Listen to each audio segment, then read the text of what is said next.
नित्याचं लग्न या एका शब्दातच आरवच्या अंगावर जणू सळसळती वीज पडली आणि त्याच्या शरीराचा पूर्णतः थरकाप उडाला. तिच्या फक्त लग्नाच्या विषयानेच त्याच्या मेंदूला झिंझिण्या येऊन त्याच्या डोळ्यांसमोर अंधारी आली आणि त्याने आधारासाठी स्टेअर्सच्या बाजूची रेलिंग पकडली. अजूनही त्याचं मन ही इतकी मोठी गोष्ट एक्सेप्ट करायला तयारच नव्हतं. पण जसं त्याच्या मेंदूला त्याने भानावर आणलं तसं त्याच्या डोक्यात तिडीकच गेली.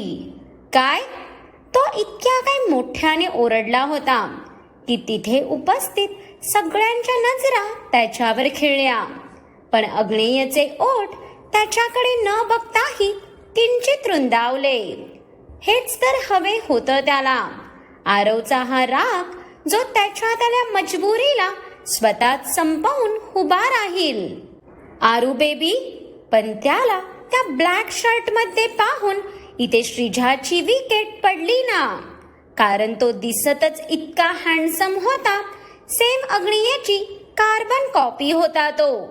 पण अग्नीपेक्षा अंगकाठीने 19-20चा फरक होता. श्रीजा लगबगीत मधातला अंतर कापत त्याच्याकडे जाणार की तो तिला समोरून येताना बघून तिच्यावरच खेकसला. तू थांब ग. तुझं काय नुसतं ते आरू बेबीचं रडगाणं चालू असतं. कुठल्या अँगलने बेबी वाटतो मी तुला? 10 वेळा बजावलं तरी तुझी गुडघ्यातली अक्कल काय डोक्यात येत नाही. घ्यायचं तर माझं नाव शिस्तीत घ्यायचं हा, नाही तर उचलून सरळ गेटच्या बाहेर फेकून देईन मी तुला. आरवच्या या अचानक बदललेल्या पावित्र्यावर श्रीजा तर अवाकच झाली.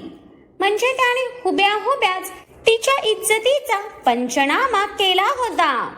पण तिचं तोंड बघून बाकी सगळ्यांचे मात्र ओठ रुंदावले, कारण त्याच्यातला आधीचा आरव डोकं वर करू पाहत होता. ते पण फक्त नित्याचं लग्न या एका शब्दावरच त्याचा त्याच्या इमोशन्सवरचा कंट्रोल सुटला होता. आजी, आता काय बोलली तू?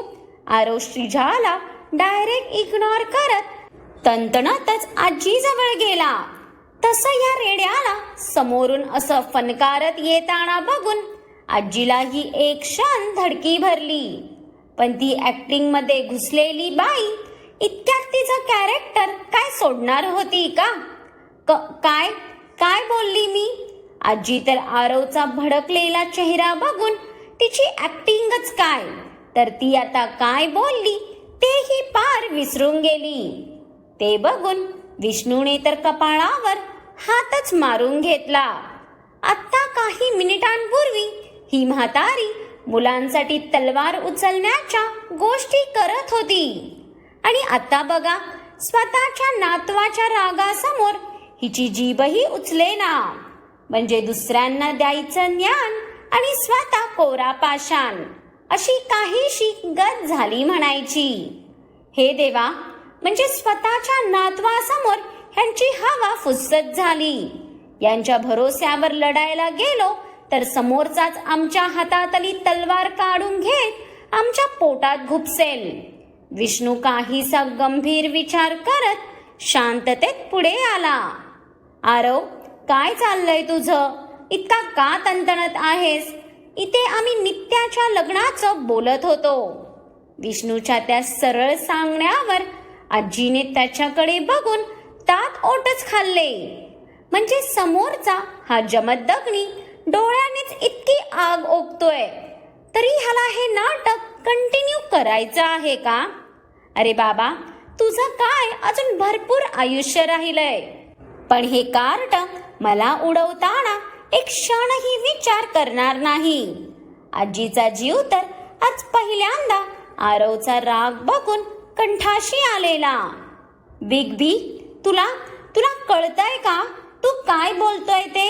अरे नित्याचं लग्न, आय मीन तिच्या फक्त लग्नाच्या विषयानेच आरव इतका हायपर झाला होता की त्याचं डोकं अगदी बधीर पडलं होतं. ज्या गोष्टीचा त्याने साधा स्वप्नातही विचार केला नव्हता त्या गोष्टीला एकाएकी सत्यात एक्सेप्ट करणं त्याच्याने शक्यच नव्हतं. हा त्याच्यासाठी खूपच मोठा धक्का होता. इथे आल्यापासून प्रयत्न करूनही त्याला गोष्टी स्वतःच्या कंट्रोलमध्ये ठेवता येत नव्हत्या. आरव, व्हॉट्स रॉंग विथ यू? जर आम्ही तुझ्या आणि श्रीजाच्या नात्याला परमिशन देऊ शकतो, तुमचं लग्न ठरवू शकतो, तर नित्याच्या लग्नाचा विचारही आता आम्हालाच करावा लागणार ना. यावेळी अग्नियानेही या नाटकात उडी मारली. तसा आत्ता कुठे जाऊन आरवला आपण भावनेत किती वाहत गेलो या जाणीवेने स्वतःचाच राग आला आणि त्याने दीर्घ श्वास सोडत एक नजर नित्याकडे पाहिलं.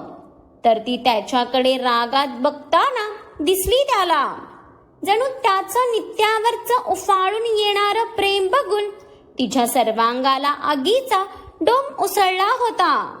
ती प्रयत्न करूनही आरवला नित्यापासून लांब करू शकत नव्हती आणि हीच गोष्ट तिला एका टोकदार भाल्यासारखी हृदयाला टोचत बसलेली. नित्या नित्या नित्या, काय काय करू मी या मुलीचं की ही आमच्या आयुष्यातून दूर निघून जाईल. तिकडे कॅनडामध्ये असतानाही हिच्यामुळे आरवने मला जुमानलं नाही आणि इथे तर त्याला माझ्या असण्या नसण्याने काही फरकच पडत नाही आहे. मला लवकरच आमच्या लग्नाची घाई करून आरवला इथून घेऊन जावं लागेल. श्रीजा मनोमन नित्याच्या नावाने खडे फोडत विचार करतच होती की आरवच्या आवाजाने तिची तंद्री तुटली. ते भाई म्हणजे नित्या ह्या लग्नाला तयार झाली का? हा प्रश्न विचारतानाही आरवचं हृदय किती ते धडधडलं. इतकंच काय, अग्नियाच्या डोळ्यात बघायचीही त्याला हिंमत झाली नाही. काय म्हणून बघणार होता ना तो त्याच्या भाईच्या नजरेत, कारण ती नजरच तर त्याच्या खोटेपणाला स्कॅन करायला लागलेली. पण त्याचं परत नित्याच्या गोष्टीत इन्व्हॉल्व होण्याने इथे श्रीजाचे डोळे आरक्त व्हायला लागलेले. आरू, अरे तिच्या आयुष्यातून सगळं सुटून गेल्यावर त्या लेकराने तर जगण्याची अपेक्षा सोडून दिलेली, कारण तो तिच्यासाठी इतका मोठा आघात होता की त्यातून बाहेर यायला तिला कंप्लीट 8 महिने लागले होते. पण त्यातही तिला जिवंत ठेवण्यासाठी अग्नेयने जी धडपड केलेली की तिने तिचं उरलेलं आयुष्य तुझ्या भाईच्या हातात देऊन टाकलं. त्यामुळे अग्नी तिच्यासाठी जे पण करेल, जो डिसिजन घेईल, तो तिला मान्यच असणार आहे. सुवर्णाचं ऐकून तर आरवच्या हृदयात एक तीव्र कळ आली आणि त्याने हाताची मूठ आवळत त्याचा राग गिळला. त्याच्यामुळे, फक्त आणि फक्त त्याच्यामुळे तिला तो आघात मिळाला होता.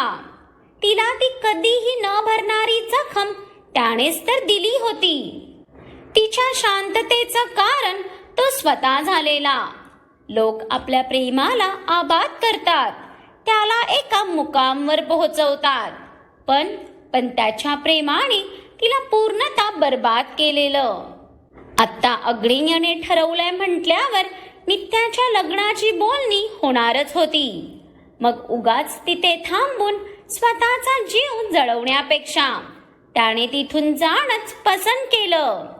त्याने परत त्याचा ब्लेझर हातावर टाकत तो बाहेरच्या दिशेला जायला वळलाच होता की मागून आजीने आवाज दिला, अरे भुरट्या, कुठे चाललास? थांब की, पाहुणे येतच असतील.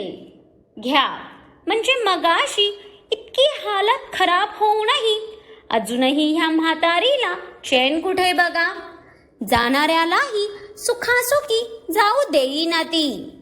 पण तिच्या बोलण्यावरही यावेळी आरव न थांबता डोअरकडे चाललाच होता की समोरून त्याला नित्याचा फ्रेंड कुणाल त्याच्या कुटुंबासोबत येताना दिसला आणि इथे आरवचं जग पुन्हा जणू फ्रीज झालं.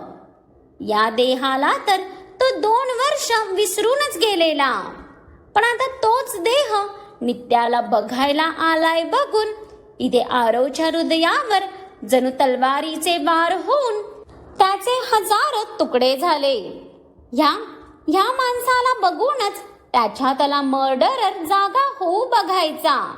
काय करणार, नित्याच्या प्रत्येक फ्रेंड्स पासून त्याला आधीपासूनच कमालीची नफरत होती आणि कुणालवर तर त्याचं जरा जास्तीच प्रेम होतं.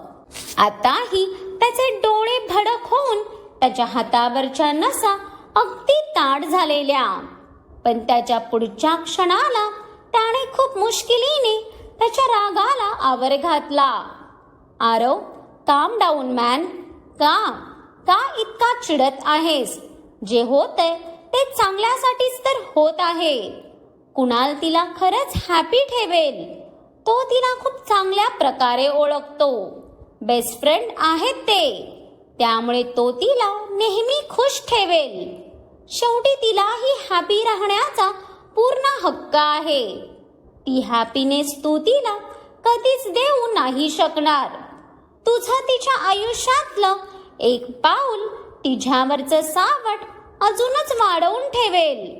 नाही तिला मी प्रॉब्लेम मध्ये टाकूच शकत नाही. प्लस भाईने तिचं लग्न लावून दिलं तर ऍटलिस्ट ती सगळ्या प्रॉब्लेम पासून लांब राहील. हेच योग्य आहे तिच्यासाठी. आरवने मनावर दगड ठेवून कसं बस भरू पाहणाऱ्या त्याच्या डोळ्यांना आवरलं. अरे अग्नी, पाहुणे आले बघ. सियाला सांग नित्याला घेऊन यायला. आजीसोबत विष्णू आणि सुवर्णाही त्यांच्या स्वागतासाठी डोअरकडे वळले.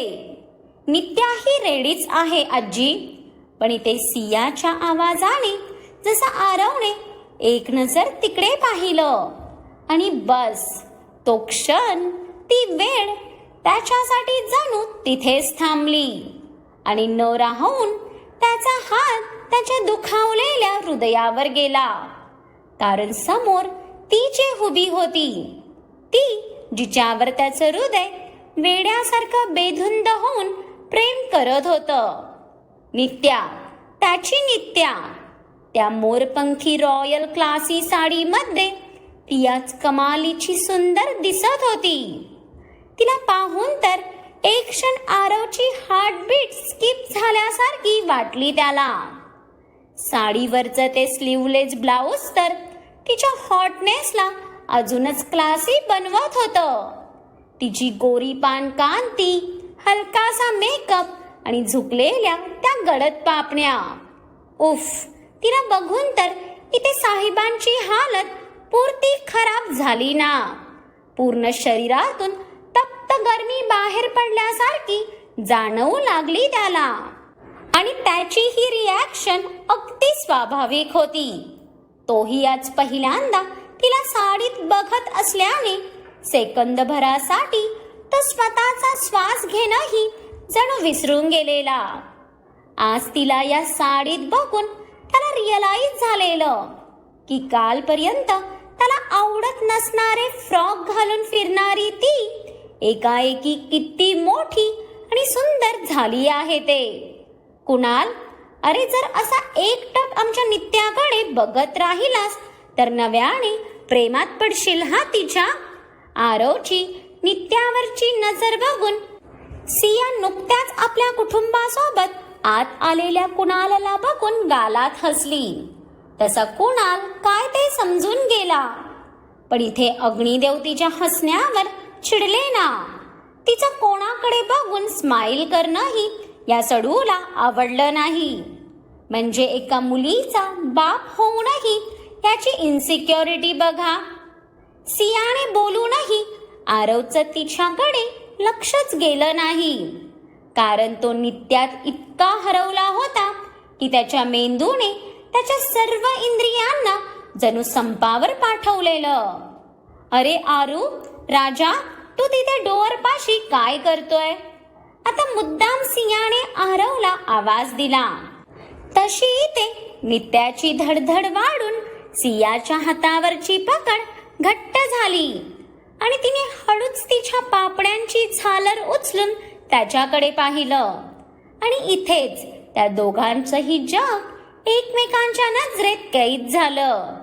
पण जिथे तिच्या नजरेत वेदना होती, तर त्याचे डोळे काहीसे तक्रारीने भरलेले. खरंच खूप घाई झाली ना लग्न करायची? आरवच्या नजरेने अगदी हक्काने तिच्याकडे कंप्लेंट केली. हाच प्रश्न मीही तुला विचारू शकते ना, की तुलाही खूपच घाई झालीये ना लग्नाची?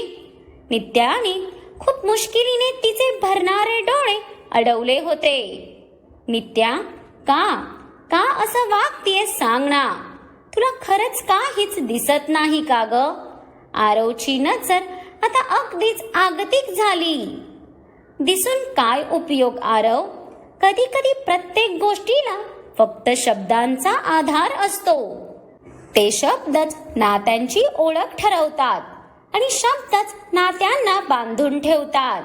नित्याने आरवला आत्ताही बोलत करण्याचा प्रयत्न केला, पण जर त्या शब्दांनाच कोणी बांधलं असेल तर, किंवा ते शब्द अबोल आहेत, तोपर्यंतच कोणाच्या तरी श्वासांची दोर चालू राहत असेल तर कसा बोलू मी?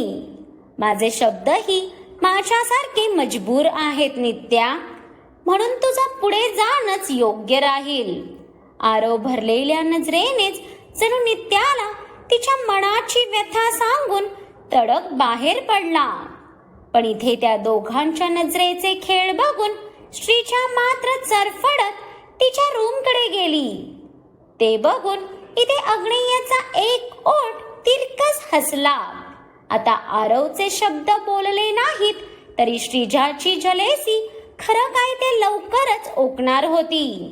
आणि हाच तर खरा अग्नेयचा डाव होता, जो कोणाच्या डोक्यात येणं इतकं सोपं थोडी ना होतं. मग काय वाटतं तुम्हाला? श्रीच्या जलेसी मध्ये येऊन सगळा गेम पालटवून ठेवेल का? आणि ह्याचाच फायदा घेऊन अग्नेय सेफली आरवला बाजूला करू शकेल का? यासाठी पुढचा भाग आवर्जून बघा. आणि पुढचा भाग नीरव स्पेशल असेल, त्यामुळे तर बघाच बघा. आणि आजचा भाग आवडला असेल तर लाईक करा, कमेंट करा आणि खूप साऱ्या लोकांसोबत शेअर करा. आणि ज्यांनी अजून माझ्या चॅनलला सबस्क्राईब केलं नाही त्यांनी आठवणीने सबस्क्राईब करा.